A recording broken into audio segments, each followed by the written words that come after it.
Marc était un homme très riche et puissant qui vivait dans une grande ville. Il avait tout ce qu'on pourrait désirer. Une maison magnifique, une famille qu'il aimait, et une entreprise prospère qui lui rapportait beaucoup d'argent. À l'extérieur, tout semblait parfait dans sa vie. Mais malgré ses nombreux biens et sa réussite, Marc avait un grand défaut. Il était très arrogant. Il pensait que tout ce qu'il avait réussi à obtenir était dû uniquement à son travail et à ses efforts. Il se croyait supérieur à tout le monde. Marc ne faisait attention à personne, sauf à lui-même. Ses employés, ceux qui travaillaient pour lui, n'étaient que des instruments pour l'aider à atteindre ses objectifs. Il les traitait comme des objets, sans jamais se soucier de leur vie ou de leurs sentiments. Pour lui, un employé n'avait de valeur que s'il pouvait lui rendre service. Lucie faisait partie de ses employés. Elle était une jeune femme qui travaillait comme femme de ménage dans la maison de Marc. Lucie venait d'une famille pauvre et avait une vie difficile. Mais malgré toutes les difficultés qu'elle avait traversées, elle avait un rêve, offrir à son enfant une vie meilleure que la sienne.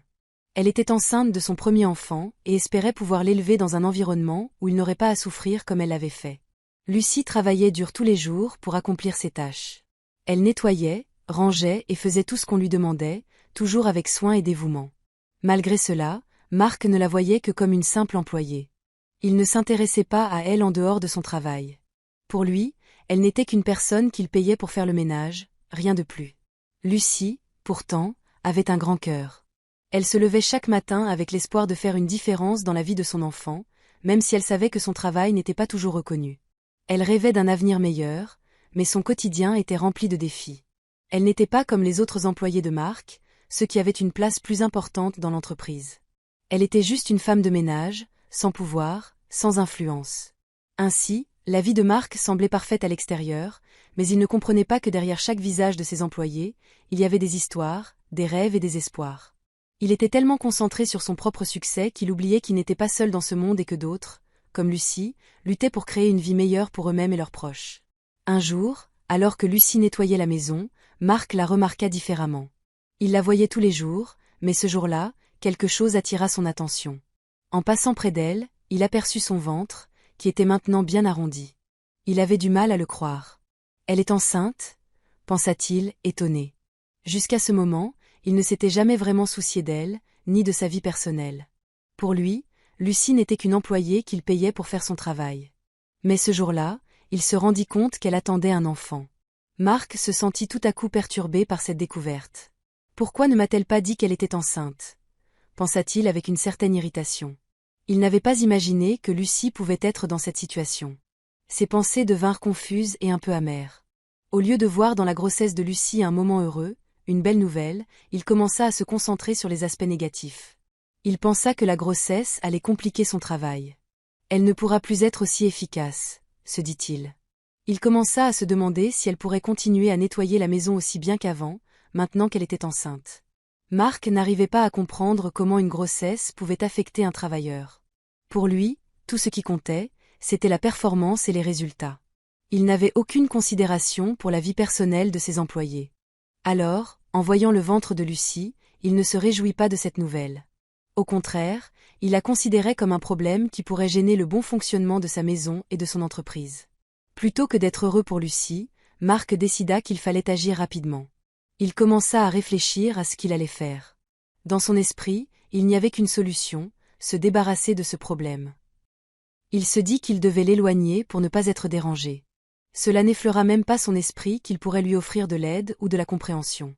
Au lieu de cela, il pensa uniquement à lui-même et à la manière dont cette grossesse pouvait perturber sa routine.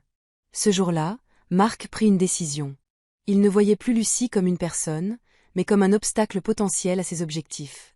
Il se sentait irrité par cette situation qu'il n'avait pas vue venir.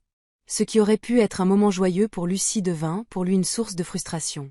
Le lendemain matin, Marc convoqua Lucie dans son bureau. Dès qu'elle entra, il la regarda avec un regard froid, comme il en avait l'habitude. Il ne lui adressa pas un sourire, ni un mot gentil. Son attitude était dure et impitoyable, exactement comme il était souvent avec ses employés. Il se leva de son bureau et se plaça devant elle, prêt à lui annoncer ce qu'il considérait comme une décision importante. « Lucie, je ne peux plus vous garder ici, » dit-il d'une voix sèche et autoritaire. « Votre grossesse va affecter votre travail. Il est préférable que vous partiez maintenant. » Les mots frappèrent Lucie comme une gifle. Elle ne s'attendait pas du tout à cela. Jamais, dans ses rêves les plus fous, elle n'avait imaginé que son état de grossesse pourrait être un problème pour son employeur. Elle avait toujours fait de son mieux, se levant tôt chaque matin pour accomplir son travail avec soin et dévouement. Mais face à cette décision, elle se sentit réduite à rien. Lucie se sentit submergée par un mélange d'incompréhension et de douleur. Elle n'arrivait pas à croire ce qu'elle venait d'entendre. Elle n'avait pas seulement perdu son travail, mais elle se rendait compte qu'elle venait d'être rejetée, non pas à cause de son incapacité à faire son travail, mais à cause de sa grossesse. Marc ne voyait en elle qu'une femme enceinte qui allait être un poids, plutôt qu'une personne capable de continuer à travailler. Elle comprit qu'il n'avait aucune compassion pour elle, ni pour sa situation. Elle tenta de retenir ses larmes, mais son cœur était lourd. Comment pouvait-il agir ainsi? Elle avait donné tout ce qu'elle avait dans son travail, croyant que ses efforts seraient appréciés. Mais maintenant, elle se rendait compte qu'elle n'avait jamais été plus qu'une simple employée pour Marc, sans valeur humaine au-delà de ce qu'elle pouvait produire. Lucie resta silencieuse pendant un moment. Elle avait envie de dire quelque chose, de défendre son honneur, de lui expliquer qu'être enceinte ne signifiait pas qu'elle ne pouvait plus travailler. Mais les mots restaient coincés dans sa gorge. Elle se sentait tellement démunie face à cet homme si froid et insensible. Finalement, elle tourna les talons, son cœur battant fort dans sa poitrine. Elle ne voulait pas pleurer devant lui, mais au fond d'elle, c'était comme si tout s'effondrait. Elle sortit de la maison en silence, les pensées tourbillonnant dans son esprit. Comment allait-elle faire maintenant? Où allait-elle trouver un autre travail? Et comment allait-elle annoncer cela à son mari, qui était déjà dans une situation difficile? Des questions sans réponse, des inquiétudes pour l'avenir qui l'envahissaient.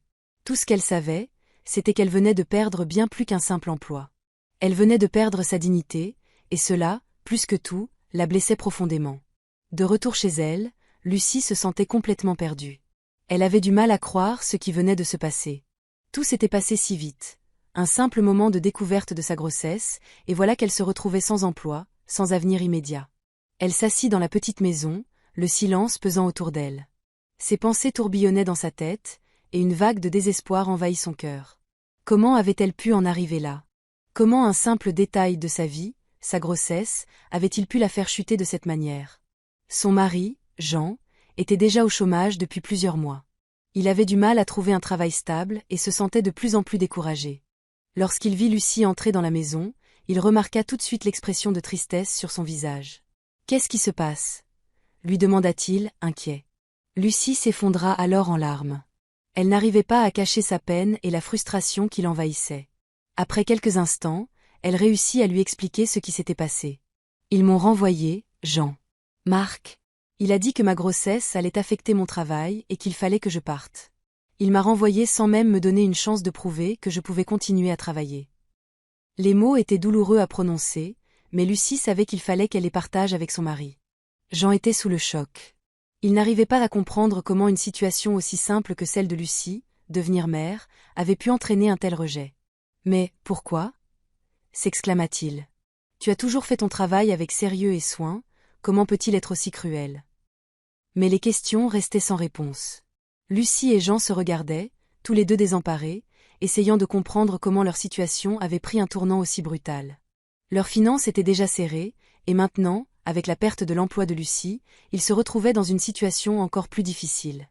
Ils n'avaient pas d'argent pour payer les factures, acheter de la nourriture, ni même préparer l'arrivée de leur bébé. Lucie se sentait écrasée par cette nouvelle réalité. Comment allait-il s'en sortir? Lucie se rendait compte qu'elle avait perdu bien plus que son travail ce jour-là. Elle avait perdu sa sécurité, sa dignité et son rêve de pouvoir offrir une vie meilleure à son enfant. Pourtant, au fond d'elle, Lucie savait qu'elle ne pouvait pas se laisser abattre. Elle n'était pas du genre à se laisser submerger par les épreuves. Elle avait toujours trouvé des moyens de se relever, même quand les choses semblaient impossibles. Cette fois-ci ne ferait pas exception. Elle regarda Jean et, malgré la douleur, un petit éclat d'espoir brilla dans ses yeux. « On va trouver une solution, Jean. Je ne sais pas comment, mais on va s'en sortir. On a surmonté des épreuves bien plus difficiles que ça, et cette fois, ce ne sera pas différent. » Elle savait que la route allait être longue et pleine d'obstacles, mais elle refusait de se laisser vaincre. Elle se promit de se battre pour elle-même, pour son enfant, et pour son mari. Lucie passa plusieurs nuits à réfléchir à des solutions. Trouver un autre travail semblait presque impossible dans leur situation, mais elle ne voulait pas se résigner. Elle savait qu'elle devait agir, même si elle ne savait pas encore dans quelle direction prendre. Mais une chose était certaine, elle ne se laisserait pas sombrer dans le désespoir. Elle se leva chaque matin avec la ferme intention de changer sa situation. Elle se promit de tout faire pour trouver une voie, même si cela signifiait partir de zéro. Un mois s'était écoulé depuis le renvoi de Lucie. Chaque jour, elle continuait à chercher un autre travail, mais aucune opportunité ne semblait se présenter. Le marché du travail était saturé, et les offres d'emploi étaient rares, surtout pour quelqu'un dans sa situation. Lucie commençait à perdre espoir, se sentant comme si elle était coincée dans un tunnel sans fin. Les jours passaient, et chaque refus lui pesait davantage. Elle se sentait invisible, ignorée, et chaque échec la rabaissait un peu plus. Un matin, elle décida d'aller faire ses courses au marché local, espérant peut-être trouver quelque chose de bon marché pour ses repas. Elle errait parmi les étals, les bras pleins de légumes et de fruits, essayant de se concentrer sur la tâche à accomplir. Mais son esprit était ailleurs, préoccupé par l'avenir, la peur de l'inconnu, et les difficultés de plus en plus pesantes.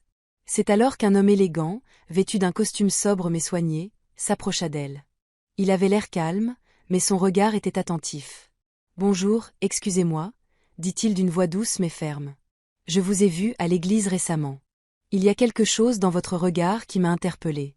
Vous avez une force intérieure qui m'a touchée. » Lucie, surprise par cette approche, le regarda avec un mélange de curiosité et de méfiance. Qui était-il pour lui parler de cette manière? Elle ne se souvenait pas de l'avoir vu à l'église, mais ses paroles avaient une certaine sincérité qui la fit hésiter. Avant qu'elle n'ait le temps de répondre, l'homme continua, « Je m'appelle Julien. Je suis directeur d'une organisation humanitaire qui soutient des femmes dans le besoin, comme vous. » Lucie sentit une petite étincelle d'espoir. Elle avait déjà entendu parler de programmes d'aide, mais elle n'avait jamais cru que quelqu'un viendrait lui tendre la main. Julien lui expliqua qu'il dirigeait un programme spécifique qui visait à aider les femmes à se relever après des moments difficiles. « Nous offrons des ressources et du soutien pour vous aider à retrouver un emploi ou à commencer un projet. Je pense que vous pourriez bénéficier de ce programme, » dit-il avec un sourire rassurant. Lucie écouta attentivement, encore un peu incrédule. Pourquoi elle, parmi tant d'autres? Mais quelque chose dans les yeux de Julien la convainquit de l'écouter jusqu'au bout. Julien lui expliqua que l'organisation soutenait des femmes en situation précaire, en leur offrant des formations, des aides financières pour démarrer une activité ou même du coaching pour les aider à se réinsérer dans le monde du travail. « Vous avez un potentiel, Lucie. Je peux vous aider à trouver la voie que vous méritez, » ajouta-t-il d'une voix chaleureuse. Lucie sentit une vague de soulagement envahir son cœur. C'était comme une bouffée d'air frais après des semaines de lutte sans fin. Pour la première fois depuis longtemps, elle sentait qu'une porte s'ouvrait devant elle. « J'ai perdu mon emploi il y a un mois, » répondit-elle doucement, presque honteuse, « et je ne sais pas par où commencer pour m'en sortir. » Julien la regarda avec bienveillance. « Je comprends. Mais ne vous inquiétez pas, vous n'êtes pas seule. Ce programme a déjà aidé de nombreuses femmes à se reconstruire et à repartir sur de bonnes bases. Il suffit d'un petit coup de pouce pour démarrer, et je crois que vous avez cette force en vous. » Lucie sentit ses épaules se détendre un peu. Peut-être que cette rencontre n'était pas un hasard. Peut-être que Dieu avait envoyé Julien pour lui montrer qu'il y avait encore des opportunités, même quand tout semblait sombre. Elle lui demanda comment elle pourrait rejoindre ce programme, et Julien lui expliqua qu'il y avait des démarches simples à suivre, comme remplir une demande et participer à des ateliers de formation. Vous pourrez bientôt trouver un emploi, ou pourquoi pas créer quelque chose par vous-même. Tout est possible, ajouta-t-il. Lucie sourit timidement, une lueur d'espoir dans ses yeux. Elle avait trouvé une chance, une réelle opportunité pour rebondir. Elle savait qu'elle devait s'accrocher à cette chance, qu'elle ne pouvait pas la laisser filer. Grâce à cet inconnu qui était venu lui tendre la main, elle avait peut-être trouvé la clé pour transformer sa vie. « Merci, Julien, » dit-elle, le cœur léger pour la première fois depuis longtemps. « Je vais tout faire pour en profiter. » Julien ne s'arrêta pas seulement à offrir à Lucie une opportunité de rejoindre un programme d'aide. Il alla encore plus loin. En voyant sa détermination et son désir de réussir, il lui proposa de l'aider financièrement pour qu'elle puisse réaliser son rêve, devenir couturière. Lucie avait toujours eu cette passion cachée, mais elle n'avait jamais eu les moyens de s'y consacrer pleinement. Depuis son plus jeune âge, elle rêvait de créer des vêtements, mais la vie l'avait conduite à d'autres occupations pour survivre. Julien lui expliqua qu'il croyait fermement en son potentiel et qu'il voulait l'aider à se lancer dans ce projet. Il lui proposa une aide financière pour qu'elle puisse reprendre ses études et apprendre les bases de la couture. « Ce n'est pas un rêve irréalisable, Lucie. Vous avez la créativité et la passion, et ce programme peut vous donner les outils pour réussir, » lui dit-il en souriant. Lucie, émue, ne savait pas si elle pouvait vraiment y croire. Mais en même temps, elle n'avait plus rien à perdre. Avec l'aide de Julien, Lucie s'inscrivit à une école de couture. C'était une école modeste, mais elle offrait de bonnes formations pour les personnes qui voulaient apprendre un métier manuel. Lucie se plongea dans les cours avec enthousiasme. Elle apprenait comment couper le tissu, comment coudre les différentes pièces ensemble, et comment assembler des vêtements. Les premières semaines étaient difficiles, mais elle persévérait. Chaque jour, elle travaillait dur, se concentrant sur chaque détail pour perfectionner ses techniques. Peu à peu, elle gagna en confiance et en compétence. Elle n'était plus seulement une femme de ménage, mais une couturière en devenir. Le programme ne se contenta pas de lui offrir des cours. Il lui donna également un petit capital de départ pour qu'elle puisse ouvrir un atelier chez elle, un petit coin de sa maison qu'elle transforma en espace de travail. C'était simple, mais suffisant pour démarrer. Lucie acheta les matériaux nécessaires pour fabriquer des vêtements, et elle commença à créer des pièces qu'elle vendait à ses voisins et à des amis. Elle n'avait pas de boutique, mais elle avait sa passion et un petit réseau de clients. Elle travailla jour et nuit, sans relâche, pour créer des vêtements uniques et magnifiques. Ses créations étaient pleines de vie, de couleurs et de détails raffinés. Très vite, les gens remarquèrent son talent. Ses clients étaient ravis par la qualité et l'originalité de ses pièces. Les commandes commencèrent à affluer, et Lucie se retrouva rapidement à produire plus qu'elle ne l'avait imaginé. Des événements locaux, comme des mariages ou des fêtes, lui demandèrent de confectionner des robes et des costumes, et ses créations devinrent populaires dans son quartier. Lucie était épuisée, mais heureuse. Son rêve devenait enfin réalité. Ce qu'elle n'avait jamais osé espérer quelques mois plus tôt se concrétisait maintenant. Grâce à l'aide de Julien et à sa propre détermination, elle avait trouvé une nouvelle voie, un moyen de subvenir à ses besoins et de faire grandir son entreprise. Ses créations étaient désormais demandées, et elle sentait que, pour la première fois, elle avait pris le contrôle de sa vie. Elle était fière de ce qu'elle avait accompli, et chaque nouveau vêtement qu'elle terminait était une victoire sur les épreuves qu'elle avait traversées. Le soutien de Julien avait été un tournant dans sa vie. Sans lui, Lucie n'aurait probablement jamais eu la chance de réaliser ses rêves. Mais maintenant, elle savait que la clé de sa réussite résidait dans sa passion, son travail acharné, et l'aide qu'elle avait reçue pour surmonter les obstacles. Elle ne voulait plus jamais revenir en arrière. Elle avait trouvé sa voie, et elle comptait bien la suivre, pas à pas, avec courage et détermination. Le succès de Lucie arriva plus vite qu'elle ne l'avait imaginé. Après avoir lancé son petit atelier et travaillé sans relâche, ses efforts commencèrent à porter leurs fruits. Les gens commencèrent à apprécier de plus en plus ses créations. Ses vêtements étaient uniques, pleins de couleurs et de styles, et chaque pièce qu'elle fabriquait semblait raconter une histoire. Elle mettait tout son cœur dans ce qu'elle faisait, et cela se voyait. Très vite, les commandes se multiplièrent. Lucie devint une couturière respectée dans sa communauté. Les habitants, d'abord sceptiques, commencèrent à lui faire confiance et à lui demander des créations pour des événements importants comme des mariages, des fêtes, et même des baptêmes. Elle était fière de chaque pièce qu'elle fabriquait, et ses clients étaient ravis de la qualité et du travail soigné qu'elle fournissait. Les femmes du quartier la recommandaient à leurs amis, et bientôt, son nom commença à circuler en dehors de son petit cercle. Son atelier, bien que modeste, devint un lieu où l'on venait chercher des vêtements faits main, originaux et de qualité. Au fur et à mesure que son entreprise grandissait, Lucie réussit à stabiliser ses finances. Elle commença à gagner un revenu régulier et stable, ce qui lui permit de mieux gérer ses dépenses et de se projeter dans l'avenir avec plus de sérénité. Ce succès n'était pas seulement financier, mais aussi personnel. Lucie avait su surmonter l'échec de son licenciement et l'injustice de son renvoi, et aujourd'hui, elle récoltait les fruits de sa détermination. Elle avait prouvé à elle-même, et aux autres, qu'il était possible de se relever même après avoir été rejetée. Lucie devint un exemple vivant pour toutes les personnes qui pensaient que leur vie ne pourrait jamais changer. Elle montra que l'on pouvait transformer des épreuves en opportunités et que même dans les moments les plus difficiles, il y avait toujours une chance de repartir. Son histoire inspirait d'autres femmes, surtout celles qui se retrouvaient dans une situation difficile, sans emploi ou sans perspective d'avenir. Lucie était devenue une source d'inspiration pour beaucoup, une preuve vivante que le courage et la persévérance peuvent changer une vie. Elle recevait régulièrement des témoignages de femmes qui, comme elle, avaient eu du mal à trouver leur place dans un monde difficile, mais qui avaient trouvé, grâce à son exemple, le courage de se battre pour leurs rêves. Lucie se sentait honorée de pouvoir aider, ne serait-ce qu'un peu, ces femmes à se relever.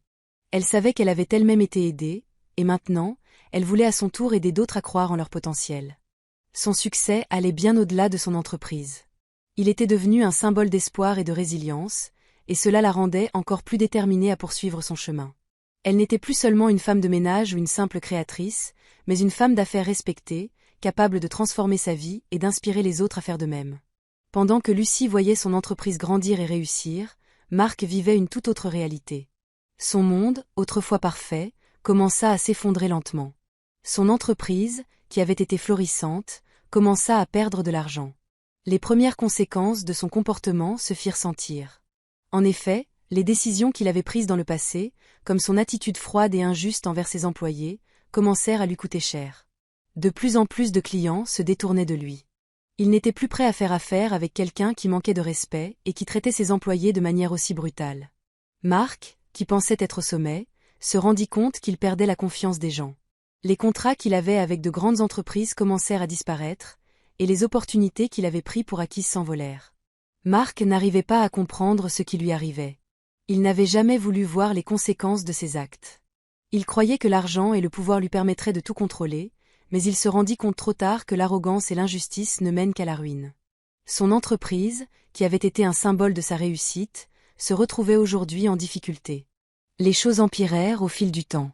Marc perdit de plus en plus de clients et se retrouva seul, face à son échec. Ce qu'il avait construit pendant des années s'effondrait sous ses yeux. Il se rendait compte qu'il avait négligé des valeurs essentielles comme le respect, l'empathie et la considération pour les autres. Au lieu de bâtir des relations solides avec ses employés et ses partenaires, il avait privilégié son propre intérêt, et cela le mena tout droit à l'échec. Marc, autrefois entouré de collaborateurs et de succès, se retrouva isolé. Il n'avait plus personne sur qui compter, et son arrogance l'avait conduit à un profond désarroi. Il se retrouva seul avec ses erreurs, et la réalité de sa situation le frappa avec force.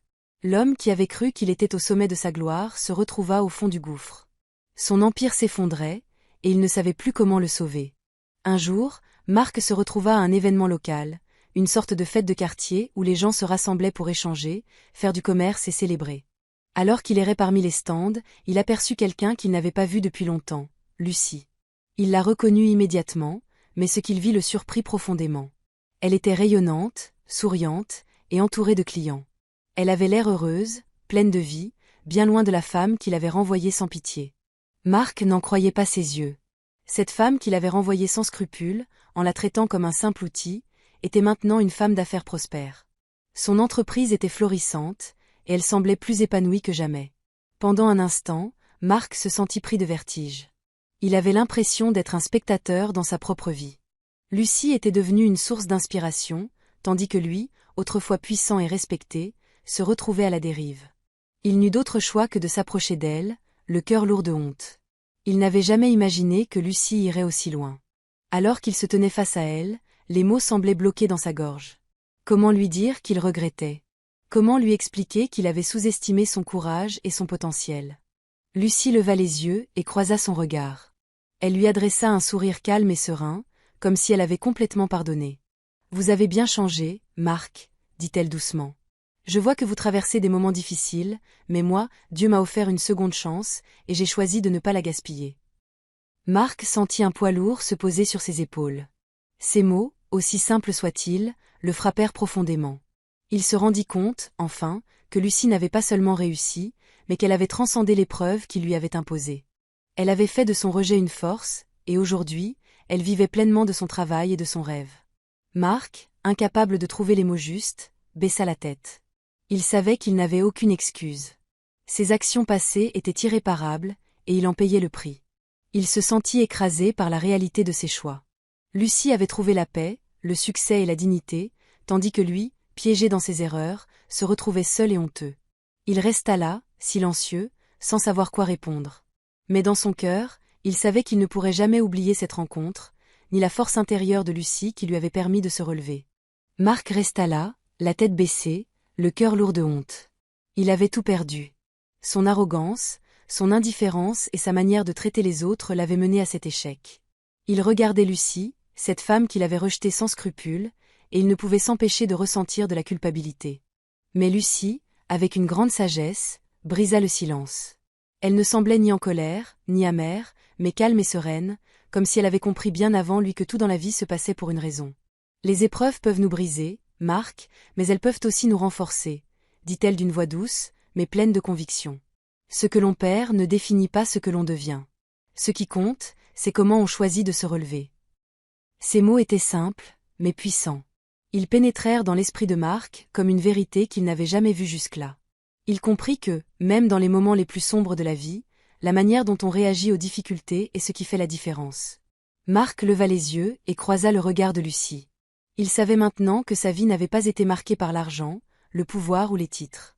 Tout ce qu'il avait accumulé au fil des années ne signifiait plus rien face à la vérité que Lucie venait de lui révéler. La véritable grandeur d'un homme ne résidait pas dans ce qu'il possédait ou dans le contrôle qu'il exerçait sur les autres. Elle résidait dans la manière dont il traitait les autres, dans la compassion qu'il montrait et dans la dignité avec laquelle il faisait face à ses épreuves. Lucie, elle, savait que son destin ne dépendait pas des autres, mais de sa capacité à croire en elle-même et à surmonter les obstacles. Après avoir été rejetée, elle avait choisi de ne pas se laisser abattre. Elle avait choisi de se relever et de transformer son échec en force. Elle savait qu'il était inutile de rester bloquée dans le passé, et que seul l'avenir comptait. Elle avait prouvé que, même face aux plus grandes difficultés, il était possible de se reconstruire et de réussir. Marc, en écoutant Lucie, sentit un poids se lever de ses épaules. Il avait compris la leçon. La vie n'était pas une question de pouvoir ou de richesse, mais de respect, de compassion et de capacité à se réinventer. Il avait fait des erreurs, et il en payait le prix, mais il savait désormais qu'il avait encore une chance de changer. Il ne pouvait pas revenir en arrière, mais il pouvait choisir de se relever, de faire amende honorable et d'agir avec plus de respect et de dignité dans l'avenir. Lucie lui sourit doucement, comme pour lui dire qu'elle n'en voulait pas, qu'elle lui avait pardonné. Elle avait choisi de suivre son propre chemin, et cela l'avait rendue plus forte et plus heureuse. Elle savait que chacun faisait face à ses propres luttes et que la véritable réussite résidait dans la manière de les affronter. Marc, touché par ces paroles, sentit son cœur se remplir de gratitude. Il comprit que, même dans ces moments les plus sombres, la chance de se réinventer était toujours possible. Tout dépendait de la façon dont il choisissait de se relever. Ce jour-là, il se jura de ne plus jamais oublier cette leçon. L'histoire de Lucie et Marc nous enseigne qu'il est toujours possible de se relever, même après un échec. L'humanité, la foi en soi et la persévérance sont les clés pour transformer les moments difficiles en opportunités de croissance. La véritable richesse ne réside pas dans ce que l'on possède, mais dans la manière dont on traite les autres et comment on surmonte les défis de la vie.